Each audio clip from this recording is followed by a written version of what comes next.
กียอดครอบครัวไม่ออกน้อย100,000 กีเช่นเดียวกันติดตามมาด้วยครอบครัวไม่ออกนาฬิกาไม่ออกของมาดีแล้วเป็นแบบนี้นะเป็นวันดูซีแพ็ครายการดูแล้วมาลงหัวกุศลแล้วก็จะได้ในครอบครัวของแม่จีไทย100,000 บ้านพ่อระดับดาว2 โลมาประกอบสระโน้ยสระมาจากภูลงเนาะมาสระไซมาสระไซนำทีมงานออกเปิดงานโดยมาทอดยอดสามัคคีมองเป็นวันกุศลในการอยู่ที่ว่าศรีสุวรรณพลาเป็นบ้านพลังสาธารณะใหม่มาประเทศวันลำไส้มาออกเปิดงานแรกขึ้นแล้วว่าเข้าไปทำกุศลเราจากนี้เราก็เป็นเราตั้งใหม่มาตั้งสำเร็จเพื่อและในสถานประดาวเรากินรวมเสียงเรียนนำไว้ในพุทธศาสนาให้ออกตรวจญาติโยมทำทุกคนเนาะ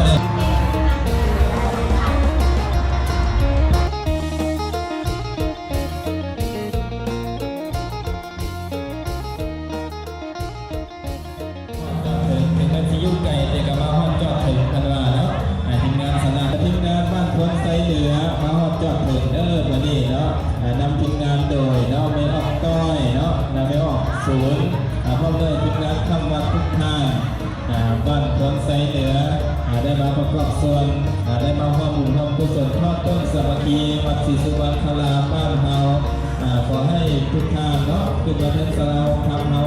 ในการต้อนรับเข้าสู่พวกเขากับมีอาหารการกินเล็กๆน้อยๆให้สตาญาโยมหาได้อิ่มหนังสำราญกัน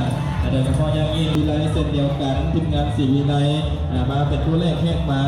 50,000 กีบเนาะขอให้เป็นบุญเป็นกุศลเพื่อทุกท่านติดตาม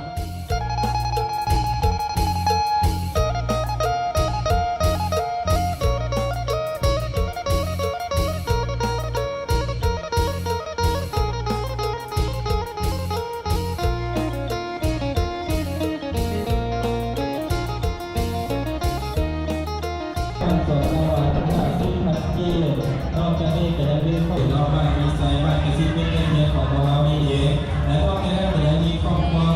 จันแล้วบ้านมีไซเสด็จกัน100,000 กีจากว่าด้วยครอบครัวของเนี่ยครอบครัวเนี่ยก็เรียนสวรรค์50,000 กีเราจะขนาดของการแต่ตัวเราเสียงในน้ำทำเป็นที่เรียบร้อยแล้วขอให้ดูเสียงเรียนงานนักบุญมานักเรียนมาพอหลวงพ่อประสบการณ์กันแล้วก็การหัวรอดเราพร้อมด้วยไม่ออกทุกข์นะเนาะ350 ก้อนเนาะอันนี้มีเป็นครอบครัวของไม่ออกอะไรก็จะได้เป็นครอบครัวไม่ออกเมียแล้วก็4 มงคลที่จะเข้าพวกวันนาก็หลวงพ่อประสบการณ์50,000 กี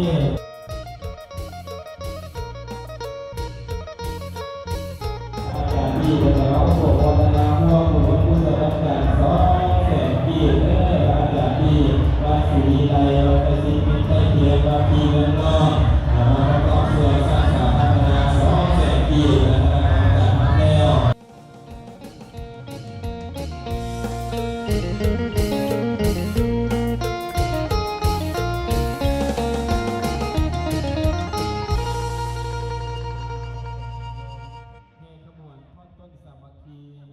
พุทธศิลป์มาหลังจากนั้นจะทำพิธีการไหว้พระห้างศีลเนาะ